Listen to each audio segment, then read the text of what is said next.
Ram Ram everybody, स्वागत है सभी का वेदांता अकेडमी इंदौर और अंकुरन इंस्टीट्यूट में। हम लोग डिस्कस करने वाले हैं 8 मई 2023 शिफ्ट 1 के पेपर का 4th पार्ट। और जैसा हमने कमिट किया था कि अब हम रोज़ आपको पेपर का सॉल्यूशन प्रोवाइड करवाएंगे, तो उसी क्रम में आज हम 4th पार्ट डिस्कस करने वाले हैं। पिछले पार्ट में जो हमने क्वेश्चंस किए थे उसके आगे हम डिस्कस करने वाले हैं। ये बैच की इन्फॉर्मेशन है, जो चयन परीक्षा का बैच है ये आपको एप्लीकेशन पर मिल जाएगा और आप जाकर वहाँ एप्लीकेशन वहाँ से इंस्टॉल कर सकते हैं और कोर्स पर जा सकते हैं। थ्योरी के लिए यदि आपको बेसिकली थ्योरी के लिए अगर जाना है तो आपको थ्योरी यहाँ पर कंप्लीट मिल जाएगी। अब हम चलते हैं हमारे क्वेश्चंस की तरफ। हमने जो लास्ट क्वेश्चन डिस्कस किया था वो ये था और इस क्वेश्चन पेपर के हिसाब से क्वेश्चन नंबर 64 हम डिस्कस कर चुके हैं। अब चलते हैं हम क्वेश्चन नंबर 65 पर। ये क्वेश्चन हम डिस्कस करते हैं। इस क्वेश्चन में जो हिंदी वाला पार्ट है वो बहुत ज़्यादा नहीं दिख रहा है, जितना दिख रहा है उससे हम पढ़ते हैं और बाकी हम यहाँ से असिस्ट करके ले लेंगे। एक पिता की आयु अपने पुत्र की आयु के 3 गुने से 5 वर्ष अधिक है। वो आ से पता चल रहा है 5 वर्ष अधिक है और फिर उसके बाद थोड़ा सा डाटा मिसिंग है। वो क्या बोल रहा है, 5 year more than thrice his son's age, 15 year hence the father's age will be twice। 15 साल के बाद पिता की उम्र दोगुनी हो जाएगी, 15 साल के बाद डबल हो जाएगी। बस इतना मिसिंग है, यहाँ पर 2 स्टेटमेंट हैं। 15 साल बाद डबल, 15 साल बाद दोगुनी, ये मिसिंग है। और लास्ट में क्या पूछा है, पुत्र की वर्तमान आयु ज्ञात कीजिए। स्टार्टिंग में हमें क्या दे रहा है, पुत्र की आयु के 3 गुने से 5 वर्ष अधिक है। अगर फादर और सन अगर हम x लें, प्रेजेंट एज x लें, तो पिता की आयु क्या है, 3 गुनी से भी 5 वर्ष ज़्यादा, मतलब 3x + 5। वो बोल रहा है 15 साल बाद क्या हो जाएगी, फादर की डबल हो जाएगी। तो 15 साल बाद क्या होगा, दोनों की 15 बढ़ जाएगी। इसमें 15 बढ़ाएंगे हम, ये क्या हो जाएगी, x + 15। इसमें 15 बढ़ाएंगे, 3x + 5 + 15। सॉल्व करना है तो सॉल्यूशन बनाना है, सॉल्यूशन बनाना है, इक्वल लगाना है। बराबर कैसे होंगी, न्यूमेरिकली वो बोल रहा है ये डबल है, तो इसे अगर हम डबल कर दें तो न्यूमेरिकली दोनों क्या हो जाएंगे, सेम। पिता और पुत्र आंकिक रूप से समान हो जाएंगे। तो अब हम इसे सॉल्व करते हैं। 2x यहाँ आएगा, कितना बचेगा, 3x में से 2x घटेगा, x बचेगा। 15 और 5 20, ये 20 इस 30 में से जाके घटेगा तो क्या बचेगा, 10। और ये क्या है, ये है पुत्र की प्रेजेंट एज 10, जो कि किस में दे रहा है, ऑप्शन नंबर सी में दे रहा है। बहुत ज़्यादा हमें मेहनत नहीं करना पड़ा, जो x था वही हमारा यहाँ पर आंसर था। उम्मीद है क्लियर होगा ये क्वेश्चन आपको। चलते हैं नेक्स्ट क्वेश्चन की तरफ। अगला क्वेश्चन हमसे बोल रहा है, ये लगभग ठीक है क्वेश्चन। ए की वैल्यू दे रहा है, बी की वैल्यू दे रहा है, सी की वैल्यू दे रहा है, तो a dot b by c ये पूछ रहा है हमसे। अब 2 संख्याओं का गुणा करना है, भिन्नों का गुणा करना है और तीसरे से भाग लगाना है। और भिन्न से भाग लगाने का मतलब होता है उसे पलट के गुणा कर देना, ये आप समझ के रखना। अब चलते हैं सॉल्यूशन पर। a इंटू बी, ए की जगह 5/7 इंटू बी सीधा सीधा लिखने में आएगा 3/8। और c से भाग लगाना है तो पलट के गुणा कर दो। c क्या है, 14/9। ये हमसे सॉल्यूशन पूछ रहा है। करते हैं सॉल्यूशन। इससे ये 3 बार कटेगा, 7 से ये 2 बार कटेगा, 2 से ये 4 बार कटेगा, क्या आ जाएगा, 5/12, 5/12। अब मजे की बात है कि यहाँ पर ये ऑप्शन 5/12 इस फॉर्म में ये दे ही नहीं रहा है। वो दे रहा है रेंज के फॉर्म में, बहुत मज़ेदार, रेंज के फॉर्म में। अब रेंज के फॉर्म में जाने के लिए हम क्या करें, हम इसे परसेंटेज में कर लेते हैं, 3/7, 4/7, 4/11, 1/3, 5/13, 6/13। हम इसे रेंज के परसेंटेज के फॉर्म में कर लेते हैं, क्योंकि यूँ हमें पता नहीं चलेगा। तो यहाँ हम 100 से गुणा कर देते हैं 500/12, 4 से काटेंगे ये 3 बार, 4 से काटेंगे 25 बार, 25 पंजे 125/3, 3 से काटेंगे हम 12 को 4 बार कटेगा, 5 को काटेंगे हम 1 बार कटेगा, 0.66, 41.66 के आसपास जो वैल्यू जाएगी वो हम ले लेंगे। यहाँ हम करें, यहाँ लिखते जाएंगे, इस रेंज को अपन इस तरफ लिखते जाएंगे, 300/7, 300/7, 7 से करोगे 7 चौक 28, 7 चौक 28 मतलब 4 आ जाएगा। फिर बचेगा कितना, 2, 20 हो जाएगा, 7 दूनी 14, ऊपर निकल गया।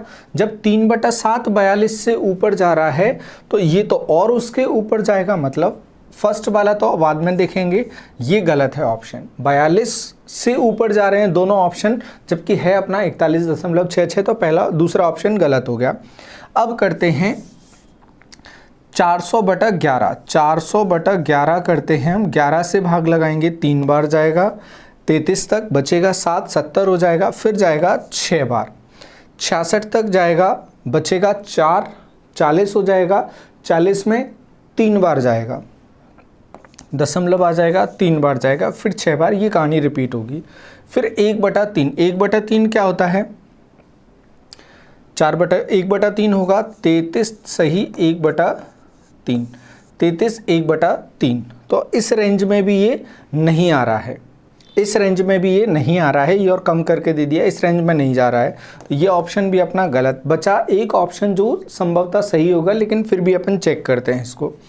500/13, 500/13, 13 से भाग लगाएंगे, 13 3 39, 39, 3 बार गया, बचा कितना 11, 110 हो गया।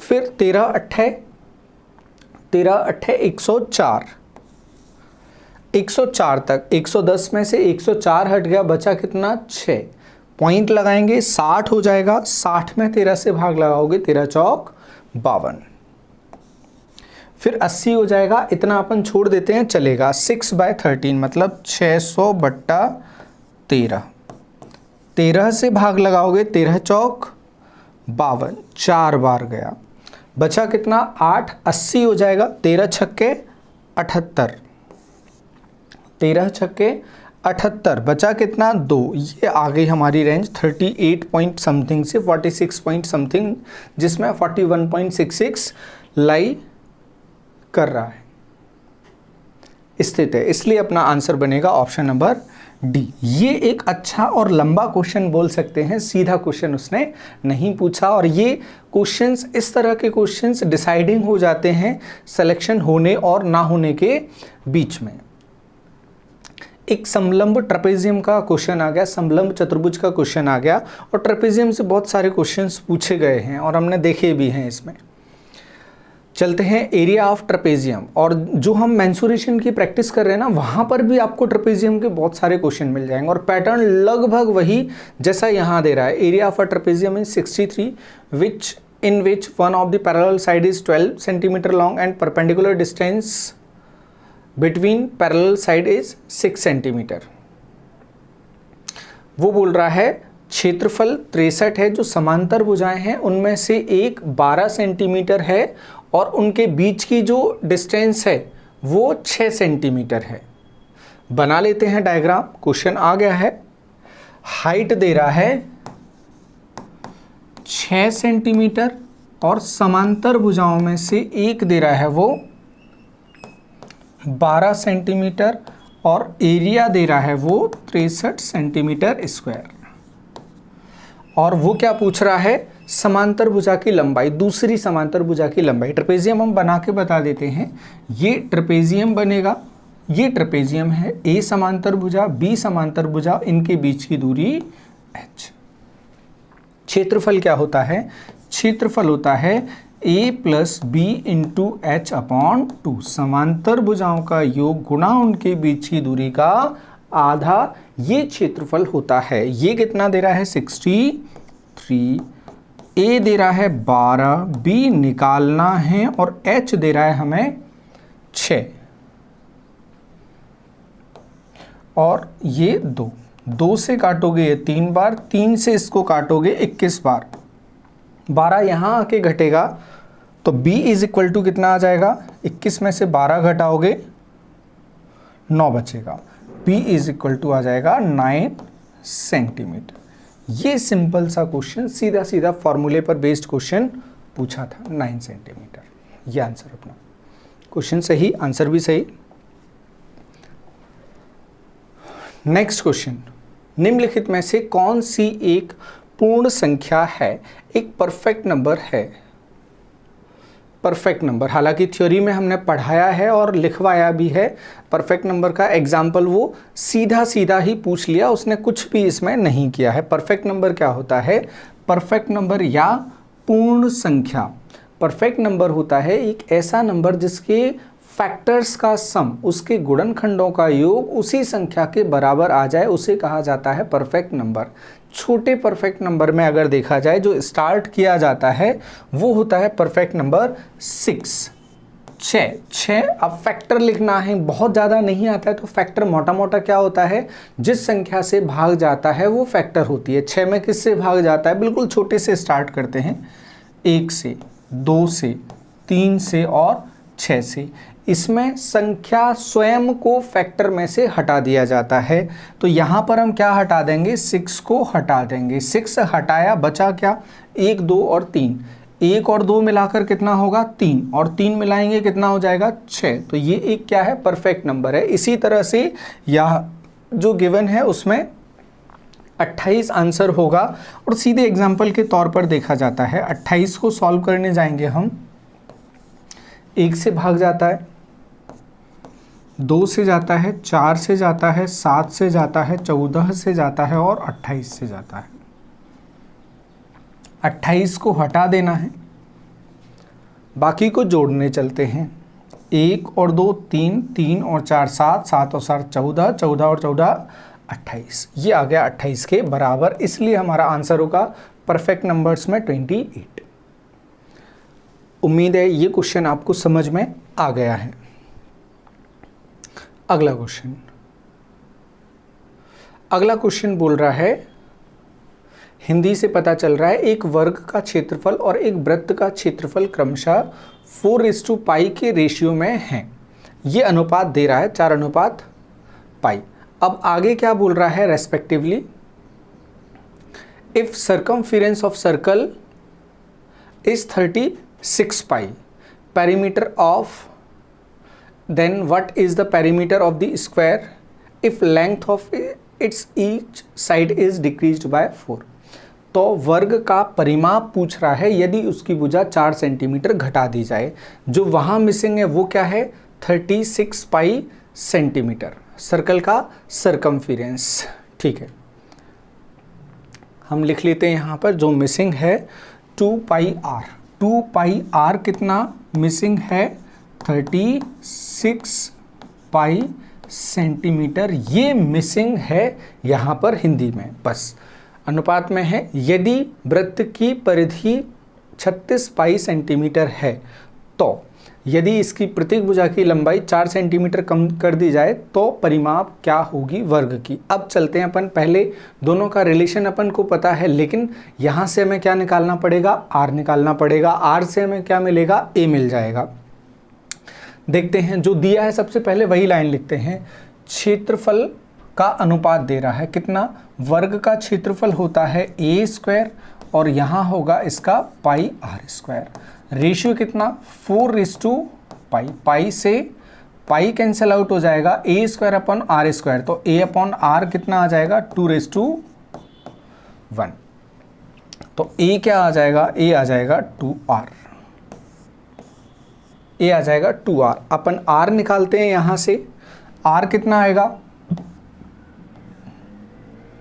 r की क्या ज़रूरत है, 2r की ज़रूरत है। तो 2r कितना आ रहा है, 6। अब 36 आ गया हमारा ए, भुजा आ गई 36, लेकिन वो क्या चाहता है, वो चाहता है परिमाप जब साइड की लंबाई 4 सेंटीमीटर कम कर दी जाए। अभी कितनी है, अभी कहानी है 36 पर, इसे कितने पर कर दिया जाए, 36 से कम करके 32 पर। 32 चौक कितना होगा, ये हो जाएगा 4a डैश, 32 गुणा 4, 128 centimetre, 128 centimetre, 128 centimetre, option number A, ये आंसर बनेगा हमारा। ठीक क्वेश्चन था, ये भी बहुत सीधा क्वेश्चन नहीं पूछा। ये अच्छी चीज़ है कि टीचर्स जैसे क्वेश्चन पूछे हैं, पर टाइम बहुत कम दिया था उसके हिसाब से। x की आयु y की आयु की 2/3 गुनी है। 6 वर्ष बाद, थोड़ा सा मिसिंग है इसमें, x विल बी 46। 6 साल बाद x 46 हो जाएगा। तो 6 साल बाद क्यों, अपन तो वर्तमान लिखते हैं ना सीधे, वर्तमान x की आयु कितनी है, 40 है। तो x बराबर कितना दे रहा है, 40 दे रहा है, और यहाँ रेशियो दे रहा है। x के बारे में बता रहा है किससे तुलना करके, y से तुलना करके। तो x अपॉन y दे रहा है 2:3, 2:3। अब x दे रहा है 46, मतलब x का हिस्सा कितना है, 2 यूनिट को कितना बता रहा है, 46 बता रहा है। तो 1 यूनिट कितनी हो जाएगी, 23 हो जाएगी। तो 3 यूनिट कितनी हो जाएगी, y कितना हो जाएगा, 69, y हो जाएगा 69। क्या जानना चाहता है हमसे, ये भी देखना पड़ेगा अपन को। y मिल रहा है 69, y मिल रहा है 69, then the present age of y is 69। कहाँ जा रहा है हमारा क्वेश्चन, x की आयु 6 वर्ष बाद x की आयु कितनी दे रहा है, 46 दे रहा है। तो प्रेजेंट कितनी होगी, 40 होगी। क्या लिख दिया हमने, x रेस टू y, ये दे रहा है हमें 2:3, और यहाँ पर 6 वर्ष बाद मतलब x + 6, 6 साल बाद दे रहा है। हम वर्तमान लिख लेते हैं इसको, वर्तमान कितनी हो जाएगी, 40 हो जाएगी। वर्तमान 40 हो जाएगी तो 2 यूनिट कितनी है, 40, 1 यूनिट कितना होगा, 20। y की कितनी है, y की है 3 यूनिट, तो 3 यूनिट कितनी हो जाएगी, 60। और यही हमसे पूछ रहा है 60, थर्ड ऑप्शन। सीधा सिंपल सा क्वेश्चन था ये। अब चलते हैं हम आगे, अगला क्वेश्चन। अगला क्वेश्चन हमसे बोल रहा है निम्नलिखित में से सुमेलित कौन सा है, मैच दी फॉलोइंग आ रहा है। अब मैच दी फॉलोइंग में ये भी ठीक ठाक क्वेश्चन पूछा यूनिट से, उसने यूनिट से काफ़ी सारे क्वेश्चंस पूछे हैं, यूनिट टॉपिक को मिस नहीं किया है उसने। ये कितना होता है, फीट, और यहाँ पर सेंटीमीटर, डेसीमीटर, इंच और मीटर। तो फीट को किस में चेंज किया है इसने, इंच में चेंज किया है। तो या तो हम सीधे ए से आर को मिला सकते हैं, और मिलाने में भी क्या है, 1 फीट में कितने इंच होते हैं, 12। तो 502 गुणा 12 करोगे, 12 दूनी कितना होगा, 24, और 12 पंजे 60, 12 दूनी 24, 12 पंजे 60, 60 24 आ जाएगा। और ये दे रहा है 60 24 इंच, मतलब ए का रिलेशन किससे है, आर से है। तो ए के साथ जहाँ आर नहीं है वो तो हटा देंगे, तो ये अपना आंसर बन जाएगा ARBS। और हाँ, अब अपन देख लेते हैं सी का रिलेशन किससे है, उससे अपना आंसर मिल जाएगा। सी ये किलोमीटर है, किलोमीटर है, ये अपन मैच कर दें इसको, इसको इससे मैच कर दिया। बी को किसके साथ में कर रहा है, एस के साथ में कर रहा है, बी को एस के साथ में कर रहा है। अब सी को देखना है क्यू के साथ में और पी के साथ में। तो 502 किलोमीटर, किलोमीटर को अगर हम मीटर में ले जाएंगे, 502 किलोमीटर को मीटर में ले जाएंगे तो कितना हो जाएगा, 502 और ये 00। सेंटीमीटर में तो जाना ही नहीं है, ये किलोमीटर और ये सेंटीमीटर में इतना कम दे रहा है, तो ये पॉसिबल ही नहीं है। तो पी तो पॉसिबल है ही नहीं, क्यू से आंसर बनेगा। और अपन देख लेते हैं कैसे बनेगा। अभी ये किस में है, मीटर में, मीटर में है, वो भी डेसी में अगर जाएगा, जैसे 1 मीटर यदि है तो डेसीमीटर में यदि जाएगा तो वो 10 डेसीमीटर हो जाते हैं। 1 मीटर में 10 डेसीमीटर हो जाते हैं। 1 जीरो और बढ़ जाएगा, यदि डेसीमीटर लगाना है 4 जीरो आ जाएंगे और इसमें 4 जीरो दे रहा है, तो सी के साथ क्या आएगा, Q. Option number A answer हो जाएगा, बी भी गलत हो जाएगा। इस तरह से इसकी कहानी हमारी बन जाएगी। रिजेक्शन से हम जल्दी आंसर पा सकते हैं। जब पेपर बड़ा होता है ना, एक चीज़ आप ध्यान रखना, कहीं भी नोट करके लिख लेना, अगर पेपर लेंथी बने तो सिलेक्शन की जगह रिजेक्शन पर काम करना आप स्टार्ट करेंगे तो ऑप्शंस जल्दी हट जाएंगे, हमारा काम थोड़ा सा इजी हो जाएगा। आप लोगों में से कुछ कमेंट्स आ रहे हैं कैसे पढ़ना है, तो इसके लिए हम अलग वीडियो बना देंगे। यहाँ पर अपन अपना टाइम ख़राब नहीं करेंगे, उसको अलग से देख लेंगे हम। चलिए अगला क्वेश्चन ये है, ये थोड़ा सा इनकम्प्लीट है, थोड़ा सा इनकम्प्लीट इसमें ये 1/x plus 1/y plus 1/z भी ले रहा है प्लस में, तो उसकी वैल्यू वो अपन से पूछ रहा है। अपन इसको यहाँ लिख लेते हैं, हाँ इसको यहाँ इसमें plus 1/x plus 1/y plus 1/z और डाल लेते हैं, फिर हमारा क्वेश्चन पूरा हो जाएगा। तो अपन इसमें ऐड कर लेते हैं प्लस का 1/x plus 1/y plus 1/z, ये हमसे पूछ रहा है। ठीक क्वेश्चन ये दिया है, अच्छा क्वेश्चन दिया है। वो 1 plus 1/y is equal to 1, y plus 1/z is equal to 1 दे रहा है और फिर हमसे इसमें से ऑप्शन वो पूछ रहा है। अब हम देखें x plus y plus z, तो ठीक है हमें सीधे सीधे नहीं दे रहा है, और चाहे हम इसमें वैल्यू सीधे डालकर x plus y plus z में से भी डाल सकते हैं, कहीं से भी डाल सकते हैं, तो हम x में से ही डाल देते हैं। x इज इक्वल टू क्या होगा, इसको अगर यहाँ ले जाओगे तो x की जगह क्या लिखोगे, 1 माइनस 1/y।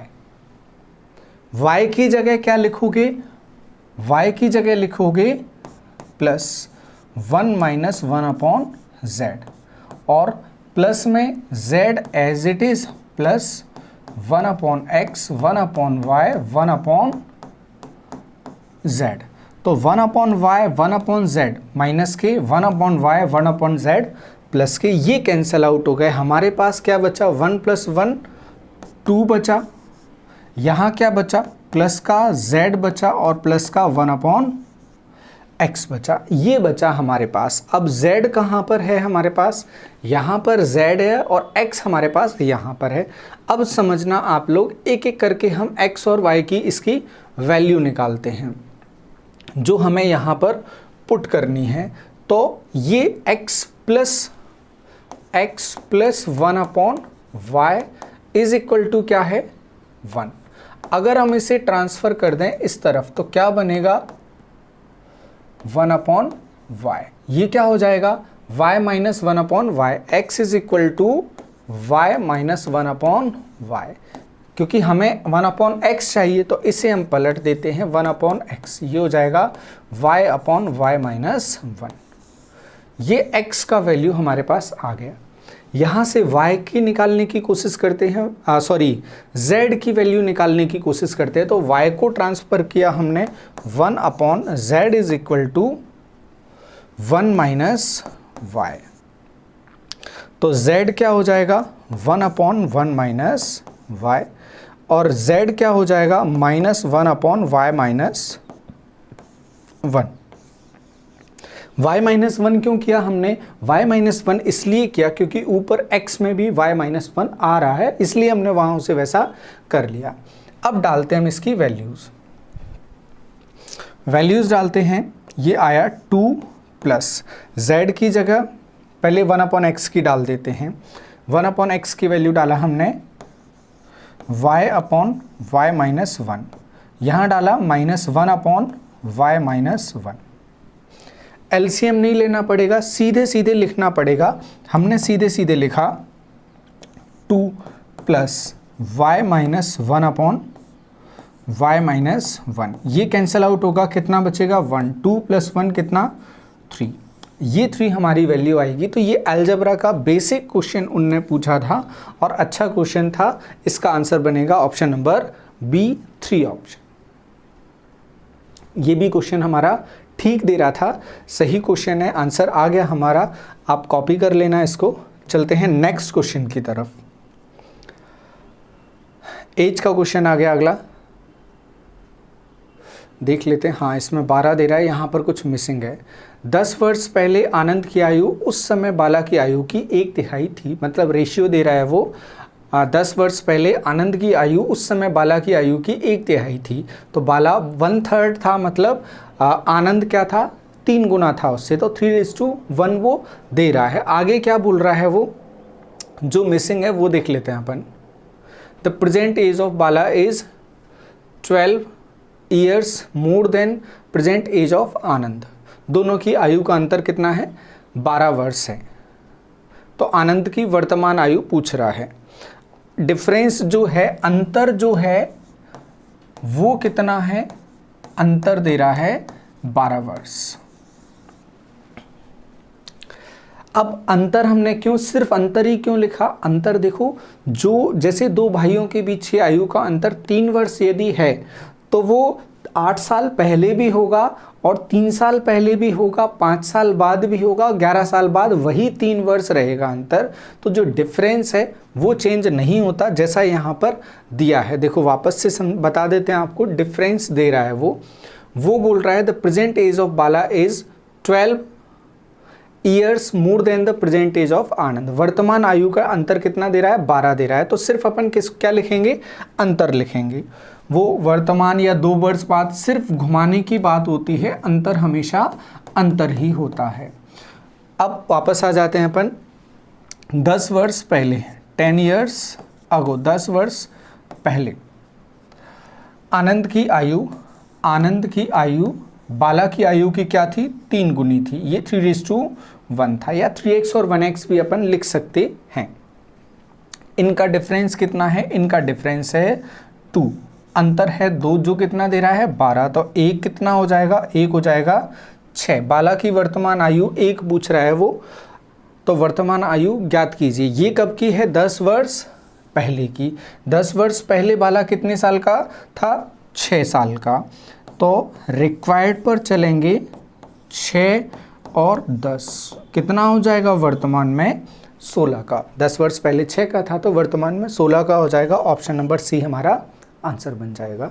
अब चलते हैं नेक्स्ट क्वेश्चन की तरफ। एज के क्वेश्चन आसपास ये एरर इनकी चल रही है, और मैथ्स के हिसाब से देखें 10%, अगर सिर्फ मैथ्स वाले पोर्शन में देखा जाएगा तो 12 क्वेश्चन के आसपास गलत हो जाते हैं। हम चलते हैं अब आगे, क्वेश्चंस ठीक भी दिए हैं और गलत भी दिए हैं कुछ। अब चलते हैं हम आगे। 824 और 1088 के योग में से 911 और 375 का योग घटाया जाता है तो क्या बचेगा परिणाम। ये क्वेश्चन सीधा सीधा पूछा है। जोड़ना है 824 और 1088 माइनस 911 प्लस 375। ये हौसला बढ़ाने के लिए सिंप्लीफिकेशन का क्वेश्चन है। ये हो जाएगा 800 और 1000 1800 और 900 सॉरी 112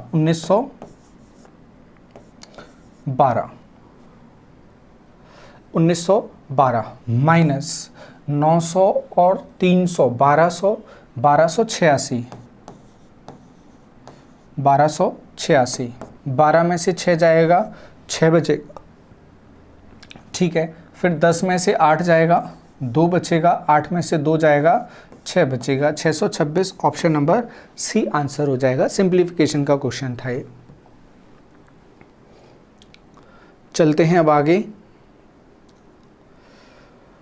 हाँ, अगला क्वेश्चन 22√2 वर्ग इकाई की परिधि वाले एक गोल केक के 2 हिस्से में बांटा गया। प्रत्येक बांटा गया, दूसरे हिस्से को 5 बराबर भागों में बांटा गया। प्रत्येक भाग का क्षेत्रफल कितना है,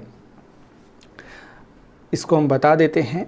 इंग्लिश में भी क्या है वो भी बता देते हैं। वो बोल रहा है एक केक है जिसकी परिधि 22√2 है। तो पहले तो इसे सिंपल कर लेते हैं, थोड़ा सा इसे सिंपल करेंगे। परिधि मतलब होगा 2πr। 2πr ये कितना दे रहा है, 22 पाई।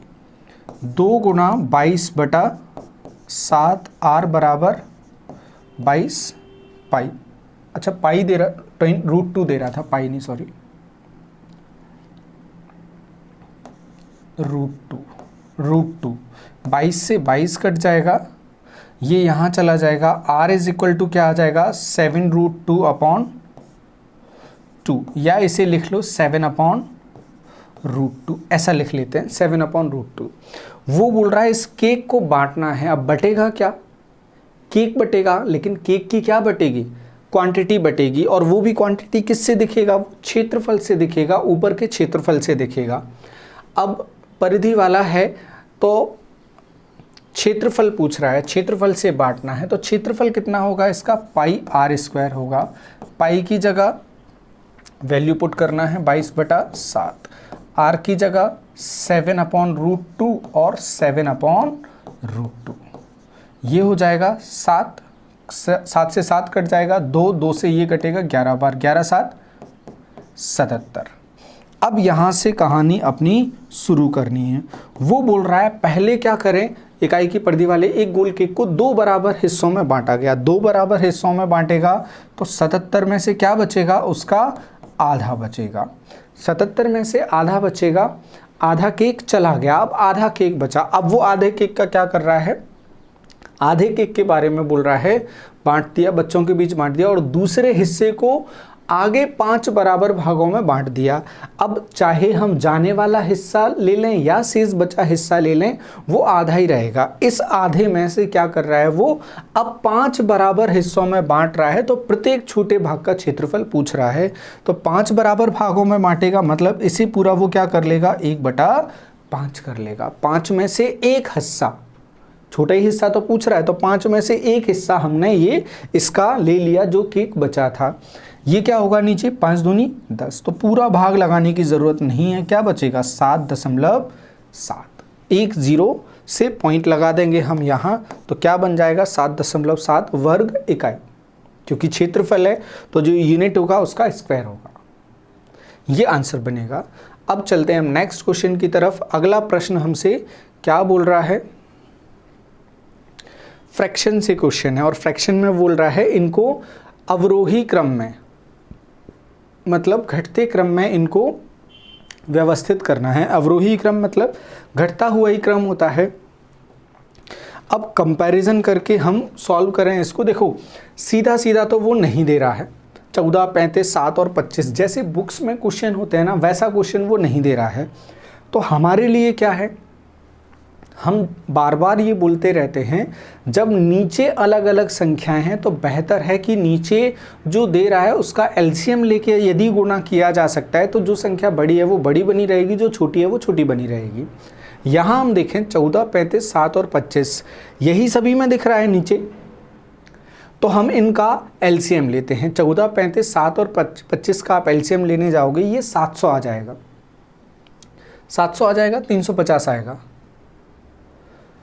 350 भी आ जाएगा। अपन 700 लेते हैं, एक सिंपल सा नंबर ले लेते हैं, 700 लेते हैं, 700 से गुणा कर देते हैं तो 700 और 11/14, फिर 726/35, फिर 705/7, फिर 719/25, 14 पंजे 70, 50, 11 पंजे 55, ये होगा 550। फिर उसके बाद 35 दूनी 70, 26 का 2 गुना 52, ये 100, 500। फिर उसके बाद 25 से भाग लगाओगे, 100 में लगाओगे कितनी बार जाएगा, 4 बार, और ये कितना है 7, 7 चौक 28। 19 से भाग 19 से करोगे तो 28 दूनी 56, 560 से 28 कम, 560 से 28 कम करोगे तो कितना हो जाएगा 532, 532 हो गया। सबसे बड़ा क्या आ रहा है, किस क्रम में लिखना है, अवरोही क्रम में लिखना है, मतलब घटते क्रम में लिखना है। सबसे बड़ा 11/14, फिर सबसे बड़ा कौन सा बचा, 19/25, 19/25, फिर बड़ा 26/35 और फिर सबसे छोटा 5/7। 5/7। अब देखो 5/7 लास्ट में, पहला ऑप्शन गलत, दूसरा ऑप्शन गलत। 5/7 लास्ट में सबसे पहला 11/14, 19/25, 26/35, ये हमारा आंसर है ऑप्शन नंबर सी। इस तरह से इस टाइप के जो क्वेश्चंस आते हैं उन्हें सॉल्व किया जा सकता है। वो क्वेश्चन देख के आपको मेथड डिसाइड करना पड़ेगा। अब चलते हैं आगे।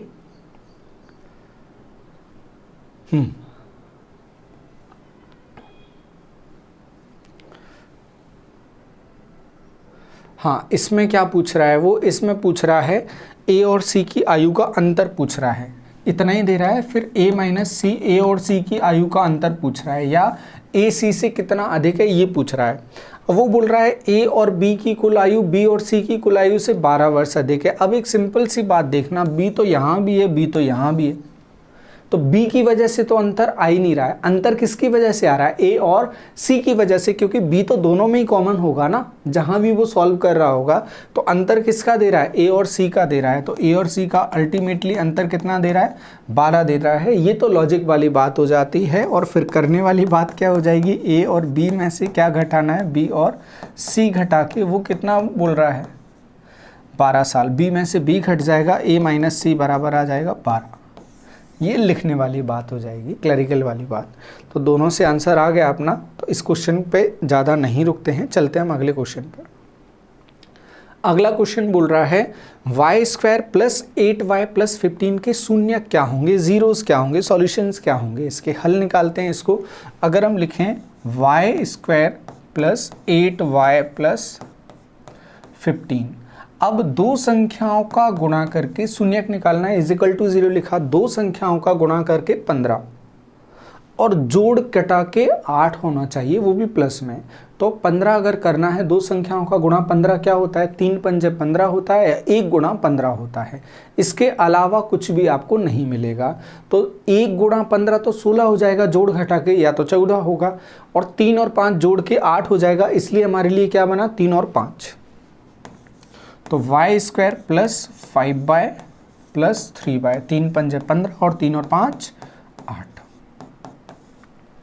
y कॉमन लोगे, y प्लस 5, 3 कॉमन लोगे, y plus 5 is equal to 0। y plus 5 अपन ने बाहर ले लिया, अंदर क्या बचा? y plus 3 is equal to 0। तो y की वैल्यू क्या आ जाएगी? ये 5 इस तरफ जाएगा, माइनस का 5, ये 3 इस तरफ जाएगा, माइनस का 3, -3 और -5, -5 -3, ऑप्शन नंबर डी। माइनस कहीं आ नहीं रहा है, इधर कहीं माइनस नहीं आ रहा है, तो दोनों ये वैल्यू माइनस में आएंगी। तो -5 और -3 हमारा आंसर बनेगा। अब दूसरा तरीका जो हम हमेशा बताते रहते हैं, 1 मिनट,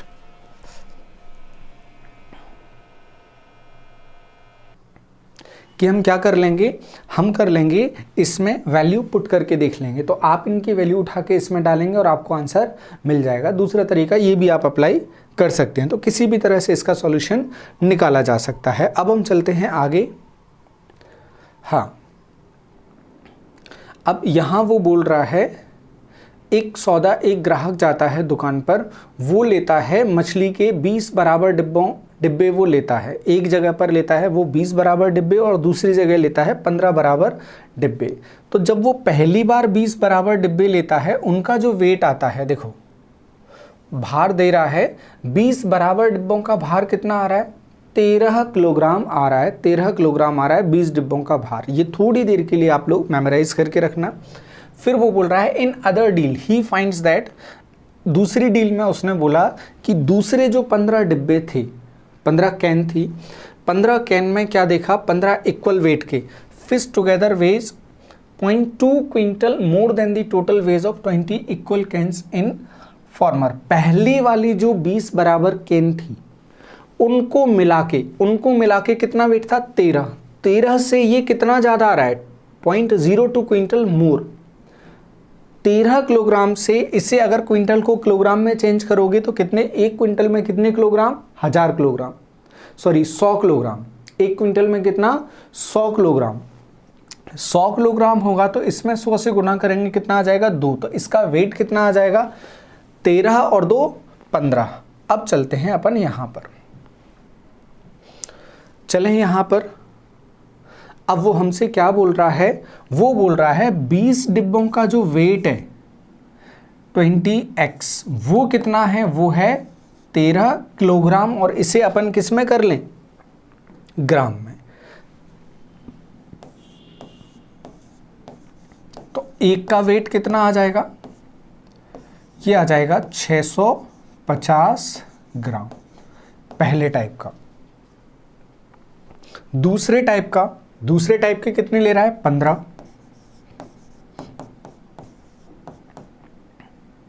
13 और 2 15, और गुणा में कितना 1000। 2 किलोग्राम ज़्यादा था, 0.02 क्विंटल ज़्यादा था। 15 से ये 15 कट जाएगा, कितना आ जाएगा, सॉरी ये y आएगा, दूसरे टाइप का है ना, तो y का वेट कितना 1000 ग्राम। अब क्या चाहता है, वो चाहता है यहां से मिसिंग है 7 पहले टाइप के डिब्बे और 5 दूसरे टाइप के डिब्बे। बाद वाले कितने 7 और पहले वाले, सॉरी बाद वाले 5 और पहले वाले 7 डिब्बे। तो 7x पहले वाले 7 और दूसरे वाले y। 7 कितना होगा 650 प्लस 5, तो 5000 तो ये हो जाएगा। इसका 7 गुना करेंगे अपन, कितना हो जाएगा 0, 7 पंजे 35 का 5, 7 छंग 42, 42 और 3 45, और ये 5 पहले से था, कितना हो जाएगा 9550। 9550 ऑप्शन नंबर सी हमारा आंसर हो जाएगा। ये भी सिंपल क्वेश्चन था, बहुत ज़्यादा नहीं था। हम हिंदी को वापस रिपीट कर देते हैं। 20 डिब्बों का वेट 13 दे रहा है और अगले 15 का बोल रहा है पिछले वाले से 0.02 क्विंटल ज़्यादा, मतलब 2 किलोग्राम ज़्यादा, 15 हो जाएगा वो। तो पहले टाइप के 7 और दूसरे टाइप के 5 डिब्बों के लिए वो पूछ रहा था कितना वेट हो जाएगा। अगला क्वेश्चन बोल रहा है एक पिता और उसके पुत्र की वर्तमान आयु का योग 60 है। फादर और सन का टोटल दे रहा है 60। आगे वो क्या पूछ रहा है, the sum of the present age of a father and his son is 60 years. 6 years ago, 6 साल पहले, father's age was 5 times the age of son. 6 साल पहले पिता कितना था, 5 गुना था, बस ये मिसिंग है। 6 साल बाद का पूछ रहा है। 6 साल पहले पिता कितना था, 5 गुना है, तो अपन इसको मेंशन कर देते हैं अपन। 6 साल पहले फादर कितना था, बेटे का 5 गुना। क्या पूछ रहा है वो पूछ रहा है 6 साल बाद बेटे की आयु क्या होगी, ऐसा क्वेश्चन में पूछ रहा है। तो प्रेजेंट एज कितना दे रहा है, वो 60 दे रहा है। वो बोल रहा है 6 साल पहले। 6 साल पहले कितना था, x और 5x था, ये 6 साल पहले था। 6 ईयर्स एगो, 6 साल पहले था। तो वर्तमान में क्या होगा, दोनों का 6 बढ़ जाएगा, ये हो जाएगा 5x प्लस 6 और ये हो जाएगा x प्लस 6। और वर्तमान में क्या बोल रहा है, दोनों का मिला के कितना है 60 है। दोनों को मिला के 60 है, तो मिला देते हैं, दोनों को सॉल्व करते हैं। 6 और 6 12, यहाँ जाके घटेगा, कितना हो जाएगा 48, यहाँ हो जाएगा, और यहाँ क्या बचेगा 6x। तो x कितना आ जाएगा 8, x आ गया 8। तो 6 साल पहले ये कितने का था, 6 का, और ये कितने का था 40 का। अपन को किससे मतलब है, बेटे से मतलब है। तो बेटे को पहले वर्तमान में लाओ, 6 बढ़ाओगे वर्तमान में आ जाएगा 8 और 6 14, और फिर 6 साल बाद ले जाओगे तो कितना हो जाएगा, ये 20 हो जाएगा, क्योंकि 6 साल बाद का क्वेश्चन वो पूछ रहा है। 6 साल बाद कितना हो जाएगा, वो 20 हो जाएगा। देखो इसमें 14 ऑप्शन भी दे रहा है और अच्छे क्वेश्चन की श्रेणी में आता है जब फर्स्ट टाइम प्राइमा फेसिया जो वैल्यू दिख जाती है, पहली जो वैल्यू दिखती है उसकी तरफ हम भागने लगते हैं कि चलो जल्दी आंसर आ गया, तो उनसे थोड़ा सा बच के रहना है। जैसे यहाँ पर 8 आया, पता चला पहले ऑप्शन में 8 दे देता, दूसरे में 14 और तीसरे में 20 देता, ये क्वेश्चन और बेहतरीन हो जाता। चलते हैं हम अगले क्वेश्चन की तरफ। तो यहाँ आंसर हमारा 20 हो गया। अगला क्वेश्चन बड़ा फेमस टाइप का क्वेश्चन है। हाँ, ये क्वेश्चन वो इसमें हमसे पूछ रहा है, जो मिसिंग वाला पार्ट है वो हम लिख देते हैं। वो पूछ रहा है a + b + c की वैल्यू क्या होगी। अब देखने में अगर आपको अलजेब्रा के फॉर्मूले याद हैं, a² + b² + c², ab + bc + a, ये दे रहा है और ये पूछ रहा है अगर इन तीनों को मिलाकर देखोगे तो ये रिलेशन हमें याद आएगा, a² + b² + c² + 2 of ab + bc + c। इसमें से जो दे रहा है वो लिख लें। ये हमसे पूछ रहा है तो इसे अपन k² लिख लेते हैं। a² + b² + c² 1032 दे रहा है। 2 of 452, 452 का 2 गुना, 452 का 2 गुना होगा 904। 904 इसमें जोड़ोगे तो ये हो जाएगा 1936। 1936 किसका स्क्वायर होता है, 1936 स्क्वायर होता है 44 का। ये कैसे पता किया, ये पता करना बड़ा आसान है। देखो कैसे आसान है, ये क्या दिख रहा है लास्ट में 36। 36 किसका वर्ग होता है, 36 वर्ग होता है 6 का, जो कि ये 6 का रिलेशन किससे बनेगा, हम जो चेक करते हैं हमेशा हम स्क्वायर हम चेक करते हैं किससे, 50 से, 100 से, फिर 150 से, 200 से। ये किसका हो सकता था, इसमें जो हमारे पॉसिबल वैल्यूज़ अगर हम सोचते तो हम क्या सोचते कि ये देखो 40 का वर्ग कितना होता है, 40 का होता है 1600 और 50 का कितना होता है 2500, तो उसके बीच में है। और इकाई का अंक क्या है 6, इकाई का अंक 6 है। तो या तो हम क्या सोचते 44 का वर्ग करेंगे तो इकाई का अंक 6 है, या 46 का वर्ग करेंगे तो इकाई का अंक 6 है। अब ये अगर होता 46 का वर्ग होता तो इकाई के अंक पे और दहाई के अंक पे लास्ट 2 डिजिट क्या होते हैं, ये कितना कम है 50 से, ये 50 से 4 कम है, तो 4 का वर्ग कितना होता है 16 होता है। आप लोग 46 का वर्ग करके देख लेना, आखिरी में 16 आएगा। 44 का करके देखोगे 50 से कितना कम है, 6 कम है, 50 से 6 कम है, तो इसके आखिरी के जो 2 अंक होंगे वो कितने होंगे, 6 का वर्ग 36। अगर आपको और चेक करना है, ये है 39 का स्क्वायर चेक करना है, ये 50 से 11 कम है, 11 का वर्ग होता है 121, आखिरी के 2 अंक 21 होंगे। आप चेक करना, ये वैदिक मैथ्स का पार्ट है। तो वैदिक मैथ्स के हिसाब से अगर हम इसको खोजने जाएंगे तो आराम से हमें 44 आंसर मिल जाएगा, जो ऑप्शन में कहीं ना कहीं दे रहा होगा। 46 दे रहा है, 42 दे, देखो पहला ही ऑप्शन वो 46 दे रहा है इकाई के अंक के हिसाब से, लेकिन अपना आंसर बनेगा 44। हम 44 को ऑप्ट करेंगे और आगे बढ़ेंगे। ये दे रहा है ऑप्शन नंबर डी हो जाएगा 44। अब हम चलें अगला क्वेश्चन हमारा। अगले क्वेश्चन में बोल रहा है निम्न चित्र में कितने त्रिभुज हैं। त्रिभुज गिनने का क्वेश्चन यहाँ आ गया। हम इसे नाम दे देते हैं ए, बी, सी, डी और ई।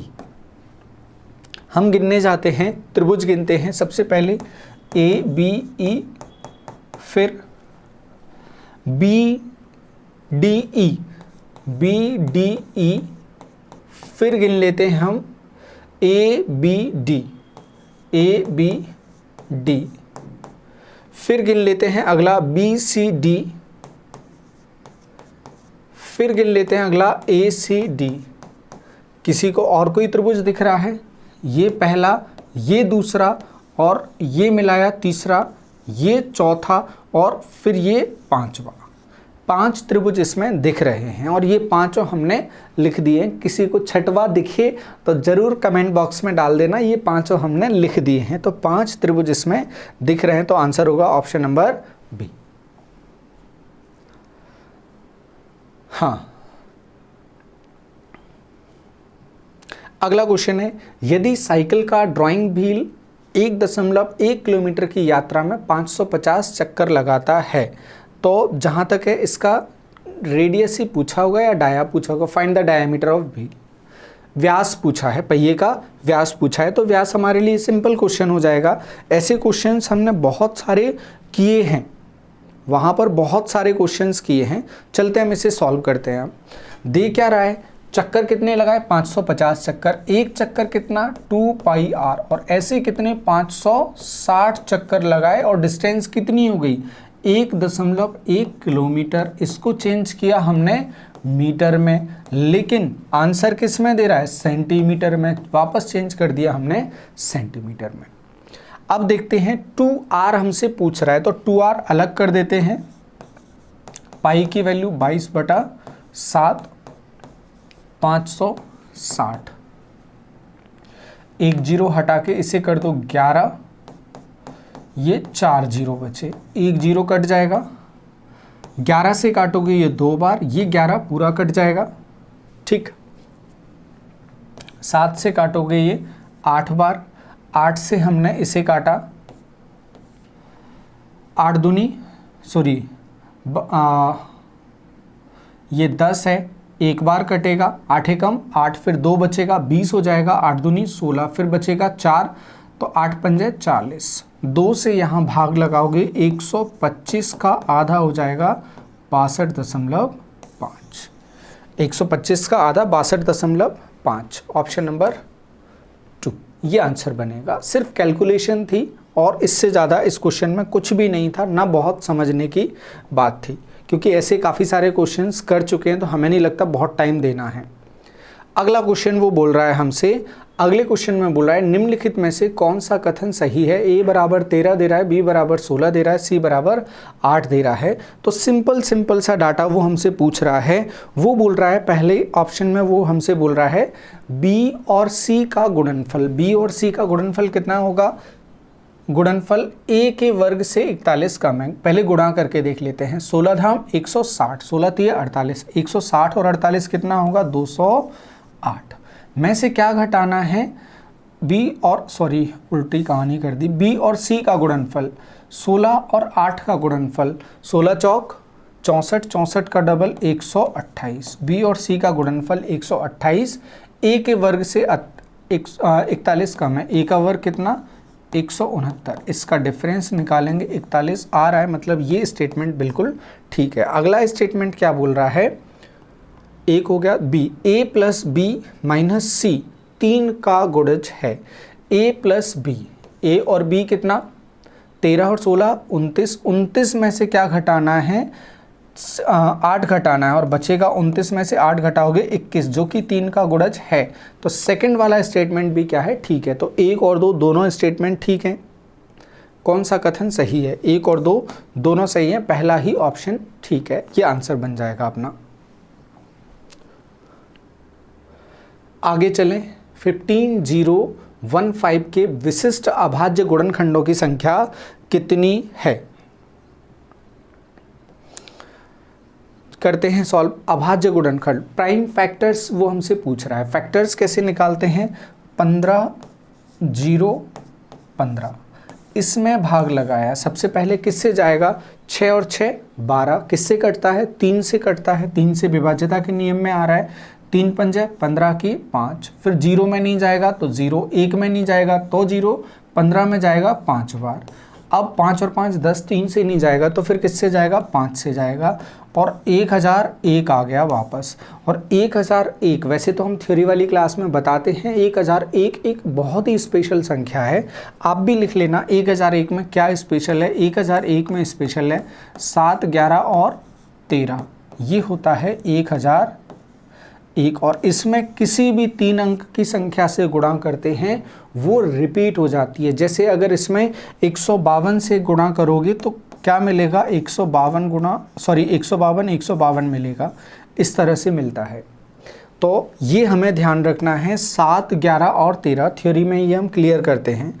तो यहाँ 3 से भाग लगाओगे आप, ये कितना बचेगा 11 गुणा 13 बचेगा, सॉरी 3 से नहीं लगाओगे आप, इसमें 7 से लगाना पड़ेगा, 11 से लगाना पड़ेगा और 13 से लगाना पड़ेगा, ये आपका पूरा हो जाएगा। तो प्राइम फैक्टर्स कितने मिल रहे हैं, 1 2 3 4 5, 5 प्राइम नंबर से ये डिविजिबल हो रहा है। तो नंबर ऑफ प्राइम फैक्टर्स कितने हो जाएंगे इसके, 5 हो जाएंगे। नंबर ऑफ प्राइम फैक्टर्स इसके 5 हो जाएंगे। तो इस तरह से आज हम यहीं पर इस सेशन में हम यहीं पर रुकते हैं। क्वेश्चन नंबर 86 तक हम पहुंच गए हैं और नेक्स्ट जो लेक्चर होगा उसमें इससे आगे बढ़ेंगे। तो बहुत सारे क्वेश्चंस हम एक ही क्लास में ना लगा के, बहुत लंबी ना करके इसको पार्ट्स में करते हैं, अच्छा रहेगा। उम्मीद है इस तरह के सेशंस आपको अच्छे लग रहे होंगे। बाकी आपके जो डाउट्स हैं कि कहाँ से करें क्या करें, वो सारे हम क्लियर कर देंगे अलग से उसका वीडियो बनाकर। इसमें हमारी कोशिश होगी कि हम इधर उधर की बातें ज़्यादा ना करें, जो कर रहे हैं उसी पर हम फोकस रहें। तो इस सेशन में इतना ही, मिलते हैं नेक्स्ट सेशन में। तो फिलहाल के लिए बहुत बहुत धन्यवाद। राम राम सभी को, थैंक यू।